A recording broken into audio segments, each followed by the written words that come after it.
Comics. Boneless Comic Podcast. Boneless Comic Podcast. We like Comics. because they have no home. I'm Joe Getcho. And I'm Mike White. And coming to you from Champion City, this is We Like Comics Because They Have No Bones, where the dodo is mysterious and disco is not dead. Disco is life. Yes, it is. Thanks, everybody, for joining. If this is your first time listening, we're a comic book podcast that celebrates all things DC, Marvel, Image, Dark Horse, IDW, and more. And today is a little bit of the and more because we're doing a deep dive into an indie company today. So each episode, we will pick a comic book or comic-related media and review it, taking you on an exciting adventure to learn more. And one of the other things that you'll notice about our podcast is that it's a clean show. So we're going to try and keep it appropriate for all ages, even when the story subject matter may be a little bit more mature. So if you guys are interested in more comic book discussions, you can follow us on social media at Boneless Comics Podcast on Instagram, Facebook, and TikTok, and at Boneless Comics 1 on Twitter. And make sure you subscribe to our YouTube channel, tinyurl.com/Boneless Comics Podcast, and hit the like button on all of our after shows, bonus content, music, and more. Yeah, and just an additional note about the YouTube channel, there is a lot of really cool stuff there that kind of fits in line with what we've been doing, but may not necessarily fit within the confines of a podcast. Like we've got a couple episodes up there of us just playing through the Ninja Turtles Cowabunga collection. That's really fun. If you guys want to go check that out, I think there's a gaming video of me running through Mega Man 1 to go along with our review in the first season, and then Spidey Joe's one-shots and a lot of other cool stuff. So if you guys are interested, definitely check it out, subscribe. There's a lot of cool stuff out there. Tougher than the A-Team, newer than the new universe, not quite as good as the Watchmen. Here comes the Mystery Man. Today we're talking about Flaming Carrot number 16, entitled I Cloned Hitler's Feet, which was published in 1984 by Renegade Press. We're also going to be discussing the 1999 film called Mystery Men, which is loosely based on this comic book series. Mystery Men. That's where my background is from. There you go. Yeah. There you go. Welcome to Champion City. Exactly. So the writer of the comic story, Bob Burden, is an American comic book writer from New York, which we've kind of said before, this is where like 90% of comic book characters are also from. So a lot of comic book writers are from there as well. So, but regarding his writing of Flaming Carrot, I have a quote here that I think pretty well sums it up. He says, the stories seem at first glance non-linear and spontaneous, and in truth, they start that way, but they really are linear. I've always somehow managed to orchestrate a beginning, middle, and end. I believe I was born a natural storyteller, but journalism school and the Robert McKee books and writing seminars didn't hurt at all. Studying is not about memorizing or mimicking the methods of others. When trying to mentor young new artists, my main objective is to teach them to teach themselves, to also learn on their own and experiment, take risks, just use knowledge as a jumping off point for wisdom. And always remember, no matter how hard it seems, it's also got to be fun. Never lose sight of that. So not only is he the writer, but he is also the artist. And though he's drawn a number of comics, he actually said he considers himself solely a writer, saying, I'm a writer, okay? The fact that I draw art is purely coincidental to that, but I'm not really what you'd call a competent illustrator. So I think he is a competent illustrator. Yeah. But that is probably where I would end it. I think that his art is fairly bland fare for superhero comics. The layouts and just even down to like the phrasing of some of the dialogue, but the way the panels are laid out really remind me of Golden Age comics, like early Superman, early Shazam. And that seems intentional because it seems like it's kind of a send up of that type of thing. There's a lot of the narration of like, and then they walked into the room and, that kind of thing that we don't see so much in comics these days. But I do think that he's really good as a character designer because I really like the design of Screwball. I think Jumpin' Jehoshaphat was another character that he has like giant springs on his boots that bounce him everywhere. And I really thought that both of those designs were very creative, at least. So I think he has a good handle on that, but it's really all in service of the comedy of the book. So it's also a black and white book, which I don't know if that turns anybody off, but I'm assuming because this was pretty much self-published. He probably didn't have a colorist. So again, like I said, Screwball is probably my favorite character just from a design standpoint, because he just looks like an insane guy in a jumpsuit, and his eyes are kind of looking in opposite directions. Looks like a screwball. Yeah, he really does. Yeah. He looks a little bit like Mike Allred's Madman character, which is I am blanking on the publisher that published that title.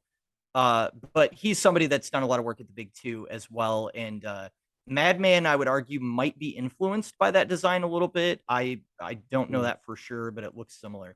And he also kind of looks like the Flash, because he's got the little like pointy ear things coming out with the like weird lightning rods. So Yeah. I don't know. The characters look appealing enough that it doesn't turn you off, but it's definitely nothing to write home about art-wise. Right. So being self-published, Flaming Carrot was actually first self-published in 1981 under the company name Killian Barracks Press, which was in an oversized one-shot. And then it eventually moved to another self-published company called Aardvark Vanaheim, and then to Renegade Press, which is the publisher of the comic issue that we're discussing today. And then it went to Dark Horse, where the Mystery Men movie was made, and then finally went to Image Comics, and then the last issue was published in 2006. So from what I can tell about Flaming Carrot's origin, because this is the first issue I've ever read of this, it's actually fairly simple. Having read 5,000 comics in a single sitting to win a bet, this poor man suffered brain damage and appeared directly thereafter as the Flaming Carrot. And yeah, that's it. That's hilarious. I had no idea, because there's no context in this story of what his origin was. So when I came across that, I was like, oh my gosh, that gives you guys a pretty good idea of what you're signing up for, though, when we're getting into this story. So. Yeah. And he doesn't say it in this issue, but he actually has a catchphrase, and it's "ut." It's the letter U, T, and then exclamation point. So the story behind this is, while at a Beatles concert, a bunch of fans were trying to rush the stage, and the police were trying to keep them behind the barricades. And so the lead guitarist, George Harrison, points to one that gets through and says, "Ut!" It's like, oops, that kind of thing. And so Bob Burden said, this is just a goofy thing that's kind of like childlike and fun. And he went with it. Kind of like how Damian Wayne's catchphrase is. That's basically his catchphrase. That's what he does. He gets annoyed and he goes, and all right.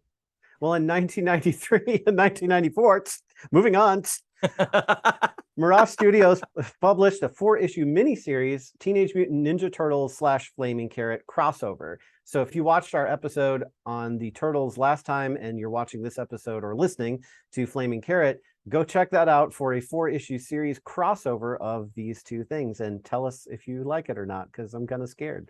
That would be fascinating. Actually, Won't turtles eat carrots? I don't know. I grew up believing that they ate pizza, but now that I've learned more about the animal kingdom, I realize that's probably not true. Yeah, probably not.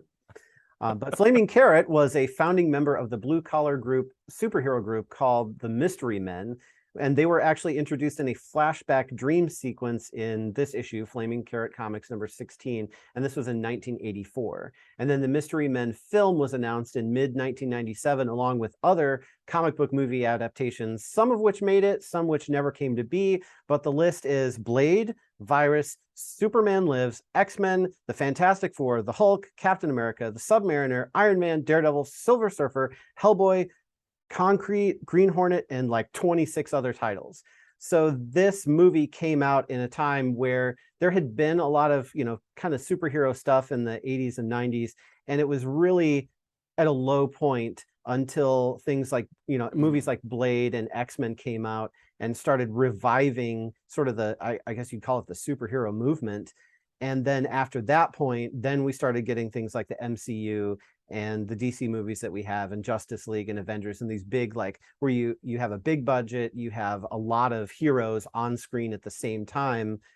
That's sort of more of a recent thing that's been very popular. But with Mystery Men, it came out in that time where it was like there was a little dip, and what they did was kind of ambitious, and we'll get more into this in the after show, but what they did was very ambitious, and it really didn't follow the comics at all. It was very loosely based, so we don't get Flaming Carrot, in the film, so I guess they weren't too ambitious, but we do get to see a handful of comic characters like Mr. Furious, the Shoveler, and Dr. Heller. Say it with me. Heller. Heller. Blue Raja, Martin, silverware, forks, speciality at your service. My colleague, the shoveler. Big fan of your work. Yes, and standing rather painfully aside is our cohort, Mr. Furious. How's it hang? Oh, so you guys, they're superheroes. Oh, Well, okay. Well, we fight crime. Call it what you will. Right. quite right. Well, that's great. That's great. Just, keep up the good work. Oh, yes. Well, See you as what? well, sir. You as well. Here, take my card. My name's Heller. Say it with me.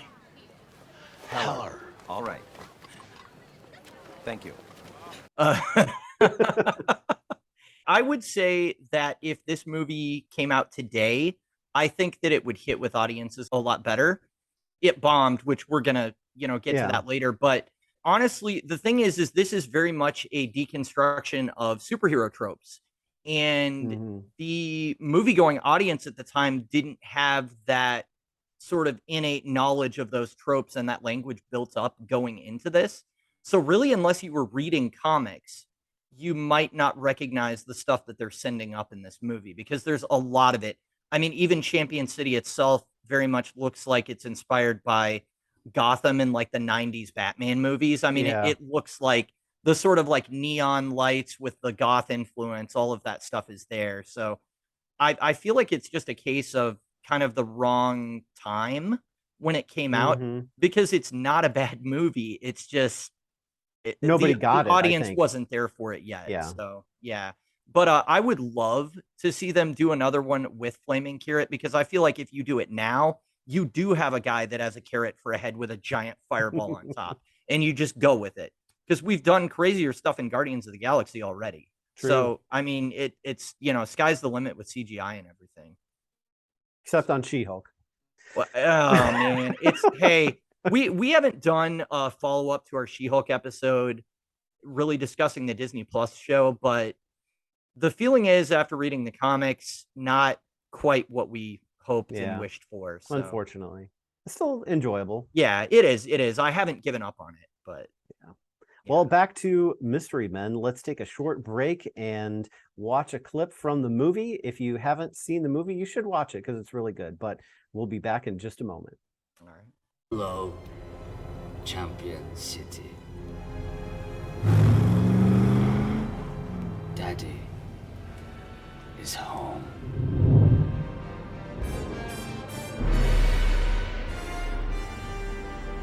Well, maybe if you didn't smack me in the face with a shovel every time we went out, All right. you'd have some more now, wins to brag now, about. I'm sorry about that. I just have a tendency to lose my concentration when I've got a salad fork stuck in my rear end. Oh, I get it. So your shovel in his face is my fault. Is You that threw it? a spoon at the guy, Jeff. Yeah, what was up with that?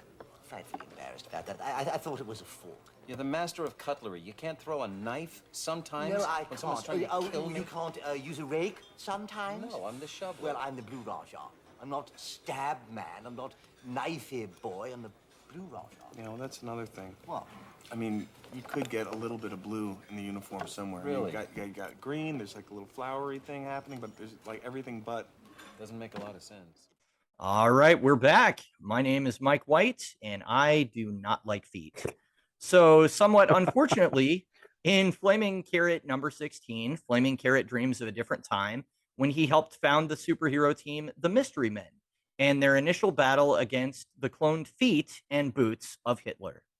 So that is the story that you guys are signing up to hear about today. So if that doesn't sound appealing, I guess tune out now. But yeah, we're gonna get into this. So the main characters besides Flaming Carrot himself are the Shoveler, Jumpin' Jehoshaphat, Screwball, Mr. Furious, and Red Rover. I think there were a couple of others that stayed back on the Mystery Men, Mhm. like Helicarrier or Gunboat or whatever it was, but they're not really important. Oh, Jackpot. I think that was another name. I was going to give everyone kind of a brief rundown of the characters, but we don't really get much here. So Well, we can give like just a basic so the shoveler, he's a guy who fights with a shovel. You have Jumpin' Yeah. Jehoshaphat who jumps everywhere. Screwball, we talked about, he's crazy, has crazy eyes. he does have and- like a wire bomb, right? Like he throws a bomb that shoots out all these wires to trap enemies or something. Yeah, That's they have the some only weird superhero gadgets. thing we see him do. Yeah. Mr. Furious is extremely angry, and he can't control his temper. He And and the becomes shoveler, bulletproof. yeah, and he is apparently bulletproof, which I was like, why didn't they That do would that have in been the great. movie? That would have been great. Yeah, so he is bulletproof in the comic book, but not in the movie, unfortunately. But Mhm. I actually love the art for him because his face looks so tense and there's so many veins popping out. It looks like he's about to blow a capillary at all times, and he's just like, "Let's fight the bad guys!" And Yeah. I mean, as ridiculous as Ben Stiller's performance is in the movie, the drawing of him is even Yeah. more so. So he was fun to see for sure. And I don't really remember what Red Rover's deal is. I don't think that character was in the story even. They were Not on the cover. he was on the boat or Oh. the gunboat, I believe. But one thing I did notice about all of them is that they seem to be running around with guns. So Mhm. they're all just shooting the bad guys all the time, and that seems to be totally fine. Well, in this So issue in particular, though, they're not really shooting people, they're shooting bad boots. yeah, that's So true. maybe that's true. okay. I haven't really read any other issues to know if they actually shoot people, but I mean, Yeah, if I they use don't guns, then know. probably. But it, they also make a comment like you have to use a shotgun or a 45. You can't use a 22 or anything because it won't damage the boots. Like these are like really hardy boots. Yeah. Yeah, they what if you guys can imagine, it's basically a one of the black jack boots from like the Nazi uniforms with a swastika on the side, and then there is a foot inside of it. And these are just running around independently, kicking people. Apparently, they slaughtered an entire shopping mall full of people. I'm not sure how they did that just as feet. I guess they kicked They them to kick death. them. Yeah. I don't know. But those are our villains for this. Although there is kind of a framing device for the story, which I guess we can get into Yeah. a little bit. So it's funny because like in the movie Mystery Men, there's actually a point where the Disco Boys, who are like the mafia hit squad, I guess, Mhm. they actually confront our heroes and pull guns on them. And so the heroes try to like make fun of them, like, well, that's it. That's your power. You have guns. Couldn't you have been more creative than that? And Blue Raja is like, well, pardon the impertinence, governor, but what does a pistol have to do with disco? And they're just like trying to make fun of them. And then, of course, they get beat up. And If you're gonna beat me with a chain, you could at least make it a gold chain. yeah. And so I was thinking of that when I was reading this comic. I was like, oh, you couldn't have been more original and creative, and you're just going to use guns. But they have some crazy gadgets like Flaming Carrot pulls out a sock out of his utility belt, and it's like a giant man-sized sock because he actually uses it to subdue someone, and Mhm. there's some weird stuff that they use. Yeah, I mean, he did that, and then his distraction tactic a couple seconds later is he's like, look, a tiny bee's head, and he's just yeah. holding his fingers together like this, and the guy looks at Huh? it and he's What? like, what? And then Flaming Carrot smacks him in the back of the head. I'm like, what is happening here? This is weird. Yeah. So I will say that most of the gags landed for me though. Mhm. This was, while it looked low budget, it was definitely funny. And there were a few things throughout where I was like, oh, he's kind of satirizing this thing in comics, So I don't know if the beginning was intended as parody or not, because the way it's played is a little hard to tell. Mhm. But there's basically a whole bunch of, it's like Flaming Carrot has like a harem or something. It's Yeah. all these women, they're playing with fire hoses and all this stuff, and basically having a wet t-shirt contest while one of them works on a car. And then they're like, oh, we're so happy we get to hang out with Flaming Carrot for a week. And I'm just like, what is happening here? But that's the framing device for the story. And then he's sleeping on a hammock, and they're like, did you hear the story about the Mystery Men? And then it takes us into the flashback. So Yeah. I didn't know if that was supposed to be cheesy, like kind of like Austin Powers, where it's like you have all the Mhm. women and they're just like, and they use in the movie, like I don't know, again, if this is a riff on the comic or if it was just for fun, but like they have the gun that shrinks your clothing. And so they use it on all these, like the group of yeah, women that are villains. And so their clothes are shrinking and they're like writhing in pain. But then, the guys are kind of like, should I not be looking? You know, that kind of thing. So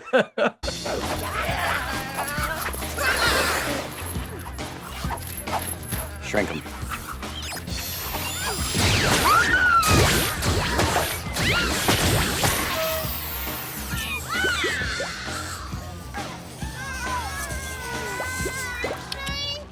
Well, I say, they've gone from Junior to Missy Petite. Now that's a wedgie she won't soon forget. My pants feel like they're shrinking too. it's for humor, definitely, in the movie, and you know, hopefully in the comic it's, you know, again, it was a different time period, but also, you know, I think it's just supposed to be funny. It's like this guy with a giant, you know, carrot for a head, got a bunch of women who are groupies, and That's what women want, I guess. I guess so. I wondered, and I'm probably giving Bob Burden too much credit, but there was definitely a movement in the late 80s, early 90s to sort of a like sexploitation type thing in art, where all of the female characters were drawn super busty, super revealing clothing. You know, even books like Fantastic Four, where we've got Sue Storm, who's a mother, for crying out loud, and you know, and a wife, and all of these things, and sort of a respected member of the community. She's got like all these cutouts on her Fantastic Four outfit. And I mean, it was very much something they were doing at this time in comics. I wondered if maybe that was intended to be, because they go so far with it that, you know, the one woman sticks the hose down her shirt and is like shooting water out the other side. And I'm like, okay, this is ridiculous. And they also have like nothing to offer the story. Like there's no point to that. So if I wanted to give Burden more credit, I could say maybe that was done intentionally to sort of critique what was happening in comics at the time. And they're being goofy, and that's why she's dumping the water, because they're just being silly. Just for comedic because value. it was so over the top as to be noticeable. So I feel like, I don't know. I mean, you've got people like Jim Lee and Rob Liefeld, who were really just coming to prominence in this era, and they drew very sexy women with very unrealistic proportions. That was just what they did. Now, Lee mastered anatomy much better as he moved on, and so he's become a much more realistic artist, I would say. Liefeld has kind of stayed in the same zone, and he found his niche, and that's what he does basically. But I could see Burden looking at that and being like, what these guys are doing is ridiculous. And so maybe it's a critique of it. Again, I'm probably giving him too much credit, but well, besides the art, the dialogue that's in this seems to be like kind of broken English at times. Like sometimes certain words are missing. You can still like read and understand it, but it almost seemed to me like, was there just not enough room in the, you know, speech bubbles on the page? Like if he's self-publishing this, then maybe like spaces at a premium, so he's trying to cut the words down and just cut out words, so he abbreviated it. Is that something that you know of that's common, or does it? It was not something that super stood out to me, and I mostly noticed it with Flaming Carrot himself. There are a few other instances where I think Screwball would say something that was kind of truncated a little bit, but it's mostly Flaming Carrot, and I almost wondered, especially because they bring up Watchmen by name on the cover when they're like, they're not as great as the Watchmen or whatever. I wondered if maybe he was supposed to be kind of a parody of Rorschach, because Rorschach will basically omit all unnecessary words in his sentences. So he's kind of a gruff detective type, and there's a funny line from Watchmen where they find some blood on the ground, and Night Owl is like, what is this, bean juice? And Rorschach goes, human bean juice. And that's his that's his line, but that's kind of his personality. And it came across to me that Flaming Carrot was kind of supposed to be that gruff kind of like no nonsense superhero. So maybe that's just how he speaks. I'm not sure. It could be. I mean, ut is pretty abbreviated as well. So it is not really a phrase for a catchphrase. Yeah, so he would kind of be speaking in broken English, but it was enough for you to get what he was communicating. So I feel like that was intentional. I didn't notice it so much with the other characters. Okay. I don't know. Or like the villains later, they have their own tropes, like they're chanting "all for evil." Oh my gosh. Just like, I, wow. I wish that we had written down all the names of the villains, because like every one of them was hilarious. There was a lot of them. There was the melon guy, melon master. So like some guy tries to run away. He's like, this is too much for me. I'm getting out of here. The guy literally shoots a melon at him and conks him on the head. It reminded me of the guy in Austin Powers who threw shoes at people. Like the guy takes his shoe off and he whips it at Austin and hits him in the head, and he's like, that really, really hurt. Ow.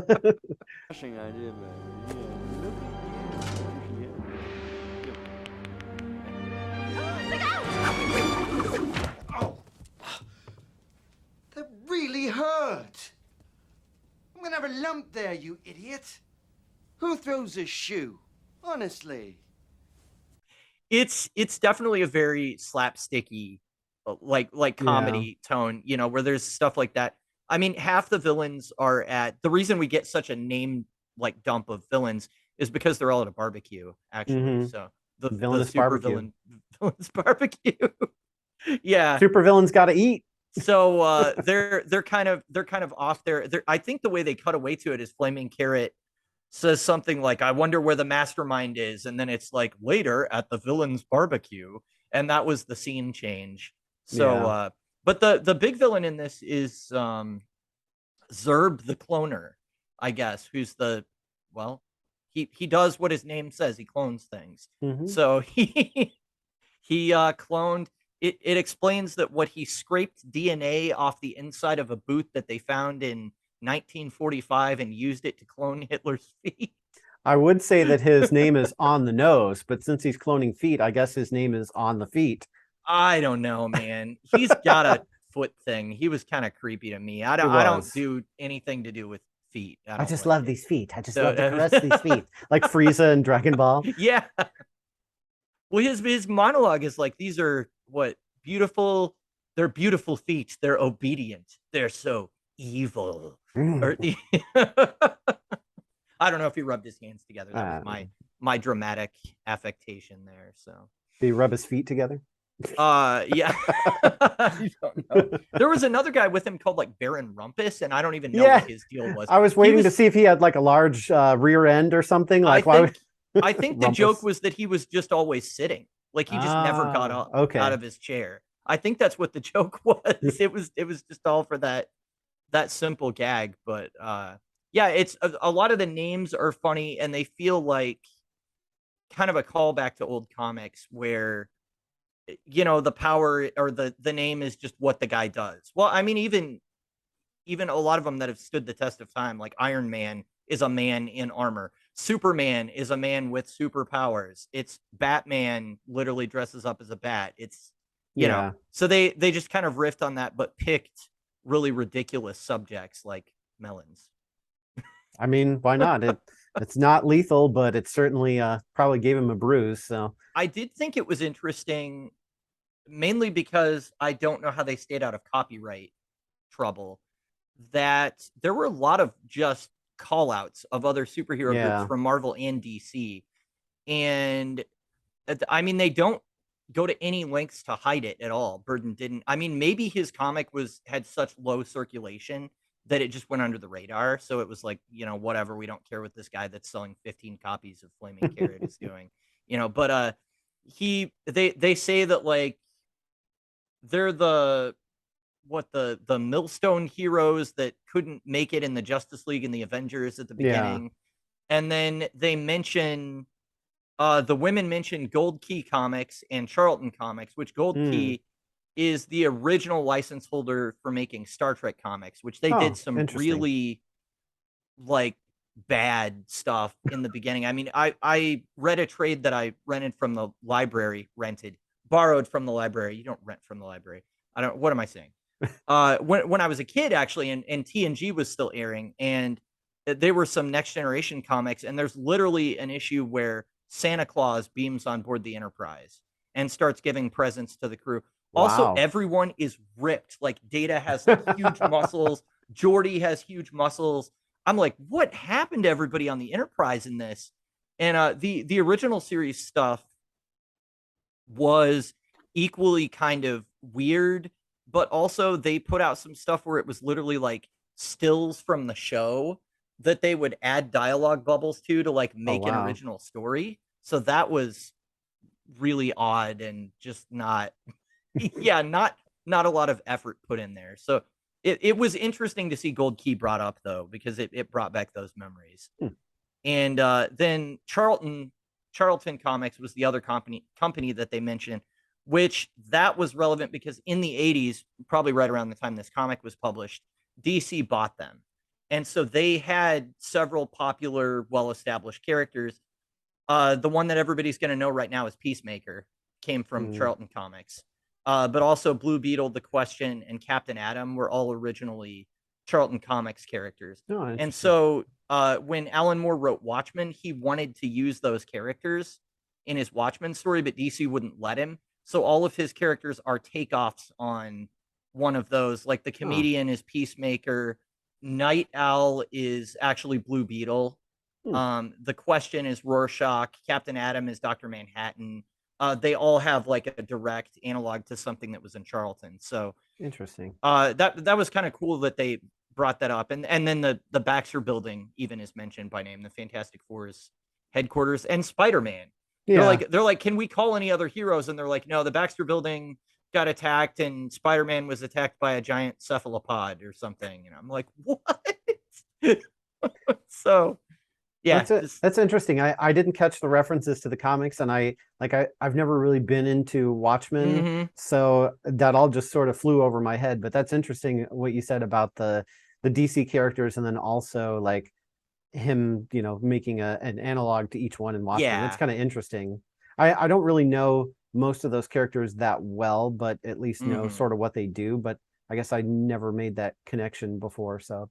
Yeah, it was, well, I think when he came to DC with this story of like, we're going to deconstruct superheroes and it's going to be dark and violent. And they were like, you can't use these characters that we just bought. So, but that's really more of a Watchmen discussion. But that lends me more to believe that maybe Flaming Carrot is kind of a Rorschach takeoff too, just the way he acts and everything. And the fact that his face is mostly featureless. I mean, he has like eyebrows, but that's pretty much it. So. That was something I noticed on that picture of that, or what you drew of like Flaming Carrot and our banana logo, like right next to each other. It's like the banana has like these huge eyes and his mouth is open and you see all this stuff. And the carrot, it's like he has little lines for eyes and a little squint and then like a little face. And like I looked at the comic, I'm like, yeah, he's so featureless. Like he's not a goofy looking carrot guy. He's a serious looking guy who just happens to have a carrot for a head. I mean, like,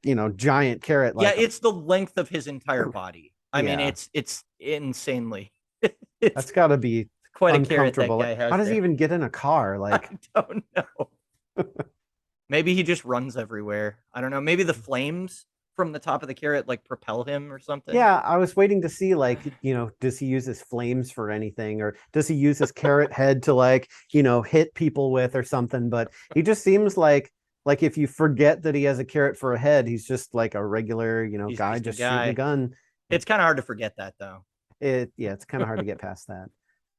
But the villains apparently have a not just a barbecue, but they also have a group called the Vile Brotherhood. Oh, I thought that was I forgot about that. It was funny too. It's like, well, thank you for letting us know that you're evil, the Vile, but you couldn't just be the Brotherhood. You have to be the Vile Brotherhood. I think that's a lot of the stuff that got carried into the movie, honestly, is not like a one for one, like here's this character, but very much the tone of it, where in the movie Casanova Frankenstein is the villain, but all of the, they're kind of laughing and they're like, yes, and then evil will triumph, and they're very like arch villain, over the top. Yeah. Almost like 1960s Batman level of like, whenever they are going after their evil plan. So I think the tone is very much the same. Yeah. Like you have the Disco Boys, and it's like, well, they're a bunch of, disco boys. That's literally what they are. But and all the groups and like the frat boys and all that stuff. Yeah, the frat boys. I thought it was interesting how like Casanova in the movie, he did seem like that, like sort of typical, over the top like Bond villain, but he didn't reveal his plans. Like I mean, at one point he tells them about the psychofraculator that's going to, do all this stuff, but he doesn't have this like huge monologue while the heroes save the day. And in fact, spoiler for the movie, so if you haven't seen it, go see it. But in fact, what happens is when the heroes of the movie actually go to rescue who's supposed to be like the Superman basically of the city, the superhero, extraordinaire, they go to rescue this guy, they end up botching whatever process to shut the machine down and actually end up killing him. So, usually what would happen is like the villain and the hero would be talking, and as they're talking and the villain is giving their monologue, that's when the hero is making his escape, or that's when he's getting rescued, or and they pull the wool over his eyes and he's like, oh darn, if it wasn't for you kids and that dog, I would have got away with this, that, well, that's but in the movie it doesn't happen that way. So I kind of appreciated it that they did a lot of stuff that was funny and on the nose, especially at the end when you see Jeffrey Rush going oh yeah.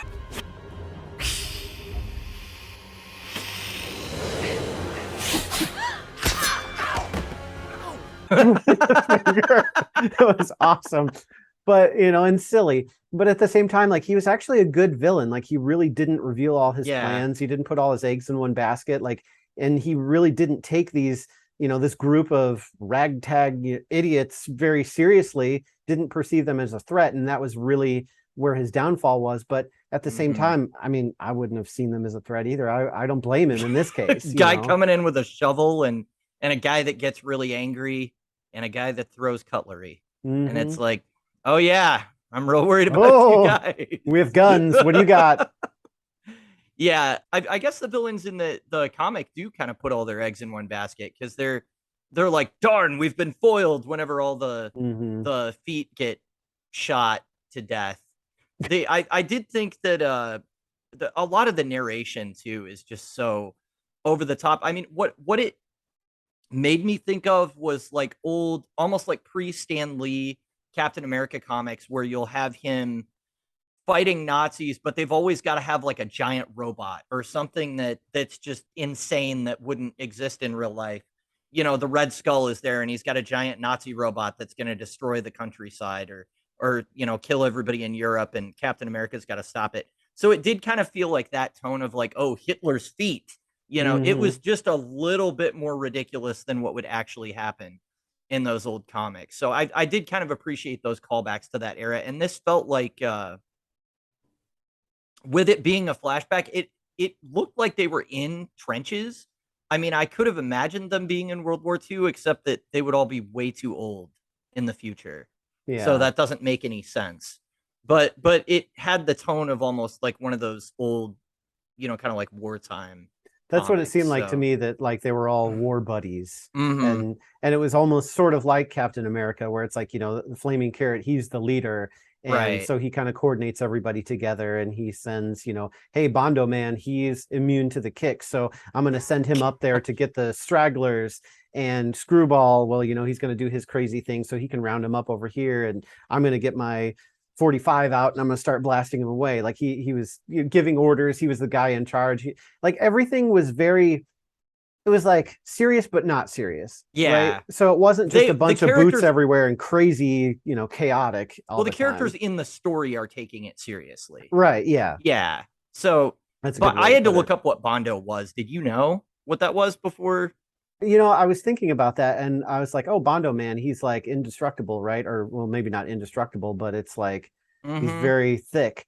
And at first I thought it was super glue, but then I was like, no, isn't it like that stuff that you fill in and it like hardens? Yeah. And I don't know if just having, older parents or just something I had heard. I don't know where I heard that from, but I was like, oh yeah, Bondo. Okay. Cool. Yeah, Bondo I had Man. to look up that I guess it's some kind of all-purpose putty that dries really quickly and becomes very hard. So there's just a guy made of that.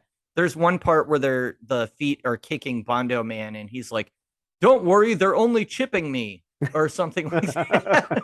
It's like, oh my gosh. Does he have to apply more Bondo to himself I after don't the know. battle? I don't know. I wondered about that too. I had a lot of questions about him. So that was another character that we didn't bring up. I mean, if you can't tell, this is very much a comic that it was focused on the jokes and the gags and the humor.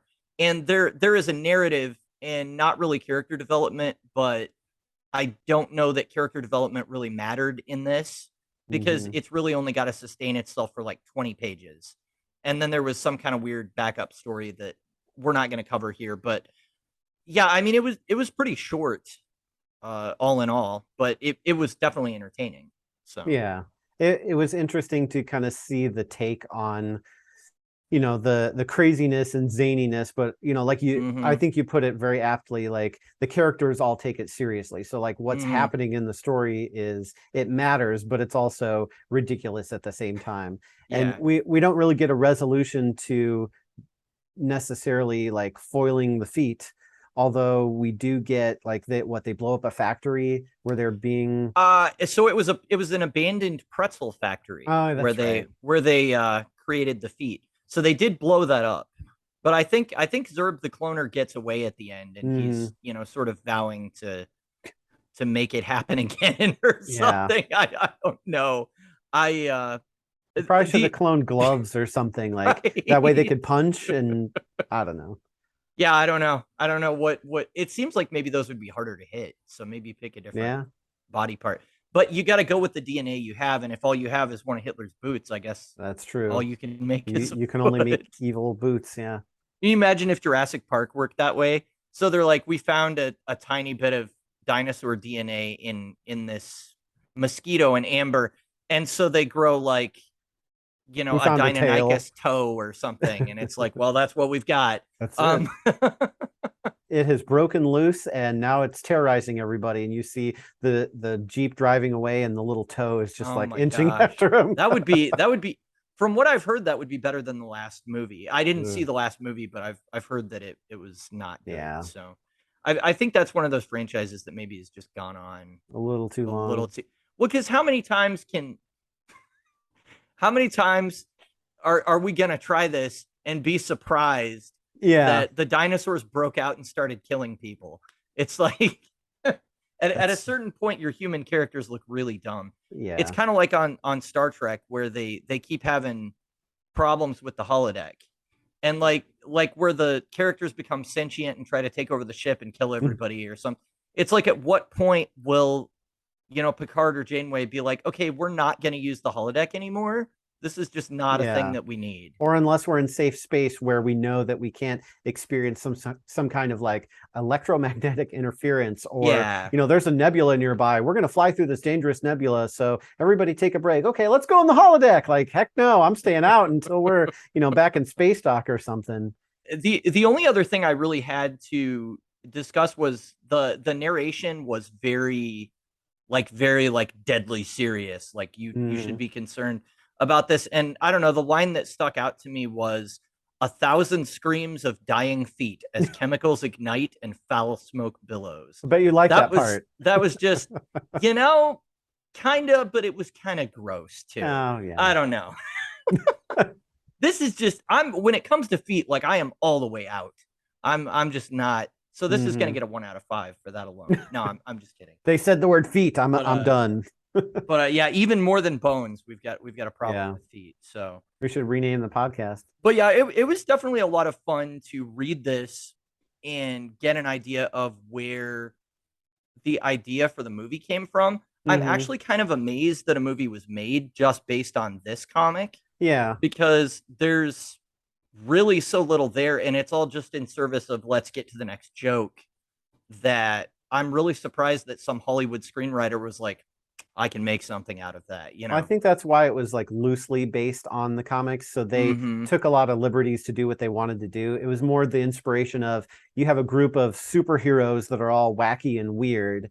And so that's sort of what the inspiration from the comic was, more so than Right. the actual characters, although they did borrow a couple of them. Too bad we didn't see Screwball, though. That would have been really interesting. Yeah, I He could have know. got those googly eyes or something. He would have been great in a movie, and I think they could have done it with a 90s budget too. Yeah. So, yeah, it was disappointing. Well, anything else, or shall we move into our final thoughts and ratings? I think we should probably ready to move into final thoughts. All right, we'll take a short break. We'll be right back at you to let you know how many bananas will the flaming carrot get. Bananas and carrots. Mush them together. Put them in the stew.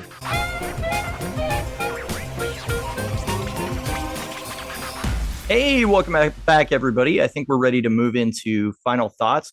This is a one shot, so I think we've, surprisingly already kind of got to the point where we're done really discussing the finer points of the story. I'm having a hard time rating it off the top because we haven't rated a straight up comedy before.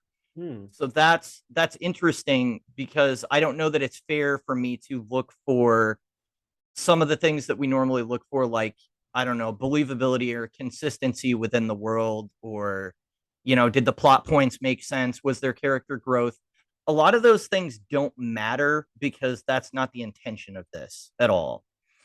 So I think I'm going to settle on a 3 for this and go right down the middle. It was good. It was definitely entertaining. I'm definitely glad that I read it. It does not really leave me wanting to come back for more, though, necessarily. And yeah, I mean, it's just there's not a whole lot there. I was really hoping that there would be more of the characters that we would come to recognize the movie. And that's kind of my own fault because I saw the movie first, back in 1997. And I wasn't even aware that it was a comic book up until, the last few years. But I think it's definitely solid. If you're looking for something that's just going to make you laugh for 20 minutes or so, I think this is definitely a good thing to pick up. But the art isn't necessarily anything special. It doesn't necessarily do anything with the comic book genre that I feel like is necessarily that novel. But it's a good time. So I mean, you could do worse, definitely, if you were picking up a one shot off the rack or looking for comic book satire. Yeah. Well, so no argument here. It's going to be a 3 for me as well. And, if you compare this to other things that we've read, it wouldn't be a 3 like in the ranking. But I think if you look at this as its own thing, I would give it a 3 because it's not really bad, but it's not really good. It's kind of in the middle, where the things I appreciated about it is that the characters were serious about what they were doing, and the story felt very like solid, even though it was something completely crazy that we have a guy with a flaming carrot head shooting bullets at Nazi boots that are going around kicking people. it's wacky and it's crazy, but there's still some logic and organization to it. And that's why I was saying before, like, it's not completely chaotic. It's not just goofy for the sake of being goofy and ridiculous things happen. And like he shoots bullets and the birds pick them up and take them away, or, something completely crazy. And you're just like, huh, why did that happen? Oh, I don't know. And then you move on. Like, they actually had a cloner guy and they actually explained where the boots came from. So even though it was not believable that would actually happen, it's still, grounded in the world that was set up in there. Yeah. So, I mean, but Bob did, I guess, at least the bare minimum to justify what was going on, Yeah. So, I mean, just having that in there a little bit made it more enjoyable for me. I think if this was like totally just slapstick, like ridiculousness that didn't make any sense, I would rate it lower. But I think because it's got enough that it's solid enough, but it's still not that like fantastical or I want to see what the carrot does next, middle of the road, 3 out of 5, I think sounds about right. Yeah, I thought about going lower, but then I was just like, I didn't hate it though. Yeah. I actually enjoyed it. And I mean, it was short enough that I could breeze through it twice for the podcast to really make sure that I knew it well. And it definitely wasn't offensive at all or anything that I was like, oh, I'm sorry I read that. I mean, it was entertaining for the, 10, 15 minutes it lasted or whatever. So, it was fun. If you're looking for something fun and zany, definitely check it out. Especially if you go back to the 1980s, realize that, it's a different time period and things are going to sound a little bit different, but that could give him, some additional character that maybe he doesn't have in the later runs. I don't know. Haven't read them, but that's what we think of Flaming Carrot. Yeah. Everybody, thank you so much for tuning in today to our thoughts on Flaming Carrot number 16 and the Mystery Men. If you have thoughts that you would like to share, go ahead and go to social media at Boneless Comics Podcast on Instagram, Facebook, and TikTok, and Boneless Comics 1 on Twitter. And wherever you post, be sure to use our hashtag Boneless Comics Podcast. That way we'll be sure to see it. And we'd really like to get some dialogue going. I would love for you guys to, maybe read this issue. Tell me what you thought. Are there references to other comic book things that maybe we didn't pick up on, or is it a send up of a specific issue of Captain America? That's stuff that we don't know. So Yeah. it'd be really cool to engage with some people about that. Absolutely. And we're going to have our after show on YouTube. That's going to have really the bulk of our discussion on Mystery Men. We both had, seen it when it came out in 1999, but we also have rewatched it recently just to sort of refresh on it. So you'll kind of get a fresh and nostalgic take on the movie in our after show. Our YouTube channel, tinyurl.com/boneless comics podcast. Make sure to check it out, like the video, and subscribe. So make sure to tune in next time for Fantastic Four Solve Everything by Jonathan Hickman. And spoilers, I love the Fantastic Four, so this is probably going to be a fun one. Yep. Stay tuned. Thanks. Peace. We like Comics? because they have no bone.